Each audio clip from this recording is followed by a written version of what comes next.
প্রবাসী জীবনে অন্য প্রবাসীরাই প্রবাসীদের জন্য পরম আত্মীয়। আসলে বুঝতেই পারছেন, যেহেতু প্রবাসী জীবনে সেরকম পরিবারের কাউকেই কাছে পাওয়া যায় না। তো অন্য প্রবাসী বন্ধুরাই হয়ে ওঠে সবথেকে নিজেদের পরম আত্মীয় বা বন্ধু। তাদের সাথেই প্রবাসী জীবনের সব রকম সুখ দুঃখ ভাগ করে নেওয়া হয়। তো আমার এরকম এক প্রবাসী বাংলাদেশ ভাবী আছেন। তো তিনি অসুস্থ।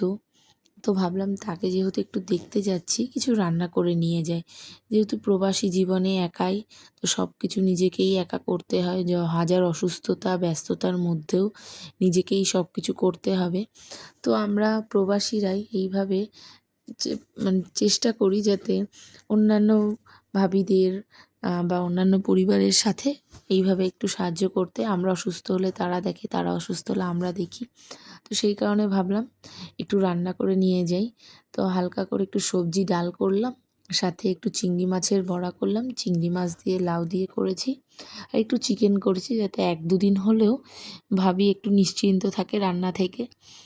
তো এই করে নিয়ে যাচ্ছি, ফাইনালি রেডি করা হলো সবই।